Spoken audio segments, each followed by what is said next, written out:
ಕೆಲವು ಸ್ಥಳಗಳಿಗೆ ನಾವು ಹೋಗುವುದಿಲ್ಲ, ಆ ಸ್ಥಳಗಳೇ ನಮ್ಮನ್ನು ಕರೆಯುತ್ತವೆ. ಈ ಬಾರಿ ನನ್ನ ಹೆಜ್ಜೆಗಳು ನನ್ನನ್ನು ಮೈಸೂರಿನ ಶ್ರೀ ರಾಘವೇಂದ್ರ ಸ್ವಾಮಿ ಮಠ, ಜಯಲಕ್ಷ್ಮೀಪುರಂ ಕಡೆಗೆ ಕರೆದುಕೊಂಡು ಬಂದವು.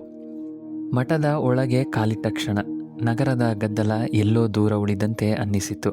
ಮನಸ್ಸು ನಿಧಾನವಾಗಿ ಶಾಂತವಾಗತೊಡಗಿತು. ಇಲ್ಲಿ ಸಾವಿರಾರು ಭಕ್ತರು ಬರುತ್ತಾರೆ, ಆದರೆ ಪ್ರತಿಯೊಬ್ಬರು ಬೇರೆ ಬೇರೆ ಸಮಸ್ಯೆಗಳೊಂದಿಗೆ ಬಂದರೂ ಹೊರಡುವಾಗ ಎಲ್ಲರ ಮುಖದಲ್ಲೂ ಒಂದೇ ಭಾವನೆ ಕಾಣಿಸುತ್ತದೆ, ಅದು ನಿರಾಳತೆ. ಗುರು ರಾಘವೇಂದ್ರ ಸ್ವಾಮಿಗಳ ದರ್ಶನ ಪಡೆದಾಗ ಒಂದು ವಿಚಾರ ಮನಸ್ಸಿಗೆ ಬಂತು.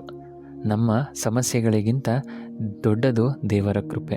ನಾವು ಕೇಳುವುದನ್ನು ದೇವರು ಯಾವಾಗಲೂ ಕೊಡದೇ ಇರಬಹುದು, ಆದರೆ ನಮಗೆ ನಿಜವಾಗಿಯೂ ಬೇಕಾದದ್ದನ್ನು ಕೊಡುವ ಸಮಯವನ್ನು ಮಾತ್ರ ಎಂದಿಗೂ ತಪ್ಪಿಸುವುದಿಲ್ಲ. ಅದಾದ ನಂತರ ನಡೆದ ಪಲ್ಲಕ್ಕಿ ಉತ್ಸವ, ಅದರ ಭಕ್ತಿ ಭವ್ಯತೆ, ಎಲ್ಲರ ಕಣ್ಣುಗಳಲ್ಲಿ ಕಂಡ ಆ ಭಾವನೆ, ಅದನ್ನು ಮಾತಿನಲ್ಲಿ ಹೇಳುವುದು ಬಹಳ ಕಷ್ಟ. ಆ ಕ್ಷಣದಲ್ಲಿ ಮೊಳಗಿದ ತೂಗಿರೆ ರಾಯರ, ತೂಗಿರೆ ಗುರುಗಳ, ತೂಗಿರೆ ಯತಿಕುಲ ತಿಲಕಾರ ಈ ಭಜನೆ ಕಿವಿಗೆ ಮಾತ್ರ ಕೇಳಿಸಲಿಲ್ಲ, ಮನಸ್ಸಿನೊಳಗೂ ಮೊಳಗುತ್ತಿತ್ತು.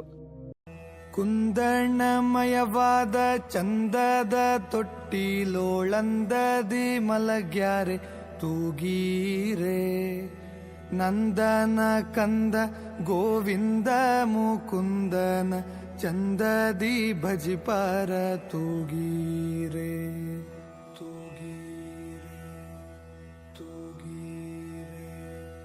ತೂಗಿರೆ ರಾಯರ, ತೂಗಿರೆ ಗುರುಗಳ, ತೂಗಿರೆ ಯತಿಕುಲ ತಿಲಕಾರ, ತೂಗಿರೆ ಯೋಗೀಂದ್ರ ಕರಕಮಲ ಪೂಜ. ಆ 2 ನಿಮಿಷ ಕಾಲವೇ ನಿಂತಂಥ ಅನುಭವ.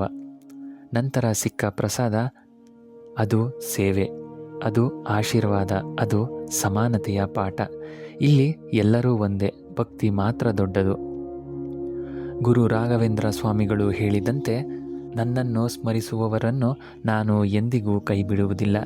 ಈ ಮಾತು ಕೇವಲ ನಂಬಿಕೆಯಲ್ಲ, ಲಕ್ಷಾಂತರ ಭಕ್ತರ ಅನುಭವ.